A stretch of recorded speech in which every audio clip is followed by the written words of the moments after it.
Sally-Ann Spence here from the Hills Quarry Products dig site in Cernywick, where we have both Jurassic and Ice Age material. Now this has been an incredible week, 3 weeks in fact.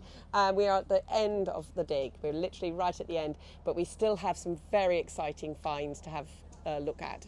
And one of those is right here. Kieran is going to talk to us about it. So Kieran, can you introduce yourself and your role within the camp as well? So I'm Kieran Mason, I'm an archaeologist, but I'm an Ice Age team leader. So most of the time I think people just see me walking around being like, dig here, dig there. Well, it's worked because you dug and look what you found. Yeah. So this is a Jurassic. It's quite small, so I'm going to get Victor. Victor's working the camera for us. Thank you, Victor. Can you show everybody that?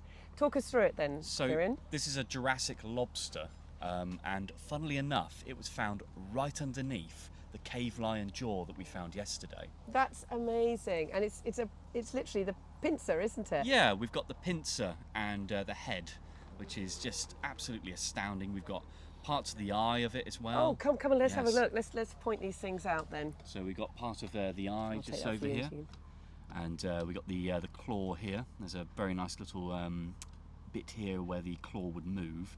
So we got both parts of the claw. All we need now is a bit of garlic and some butter. It is beautiful, isn't it? Absolutely astounding find. Richard, would you like to talk a bit more about this and why this is so exciting? This is a paleontologist, Richard Forrest. I'm a paleontologist, but I don't really know much about crustaceans.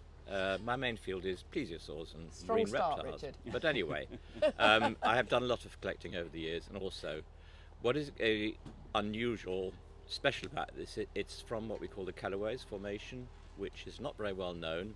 And one of the main aims of the dig this year has been to learn a lot more about the Calaways. In fact, we're pretty well going to write a book on the subject. Lobsters like this are not often found, in part at least because they're quite hard to spot.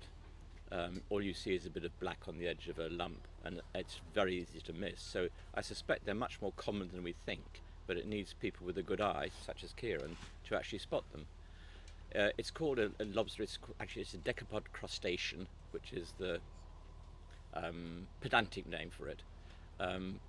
We've found fragments of crustaceans in other parts than the Calaways this year, but this is the most complete we've found, and it should be enough to identify which species it is, and in which case it'll either be a new addition to the fauna of the Calaways, or possibly it might be a new species in itself, but it needs a lobster specialist a decapod crustacean specialist to look at it and tell us. There's a bit of cleaning to do, but in this sort of material it should be relatively easy. It's what we call a phosphatic nodule, which basically it's made out of shrimp droppings. We find these little nodules quite commonly. Usually they don't contain anything except shrimp droppings, but sometimes there's other stuff entombed within them, as is the case with this beautiful little crustacean. Kieran has always told you what we can see. I'm sure that once it's been prepared a bit more, we will see a lot more. It's a beautiful little specimen. And the fact it came from right beside a cave lion jaw is all the more fascinating. Directly underneath it. That's right.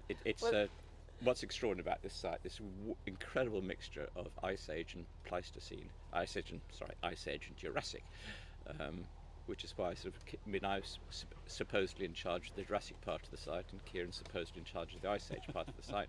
But we're treading on each other's toes all the time, because so often those areas overlap. So do look back at our videos, because as Richard very clearly says, we've got material from both the Ice Age and the Jurassic here. Great example, those two finds found together. So if you want to know more about the context and the geology and what the science has been that we've been doing here, because this has been a dig all about the science and the data, please do look back at our videos, and the hashtag is TuskForce.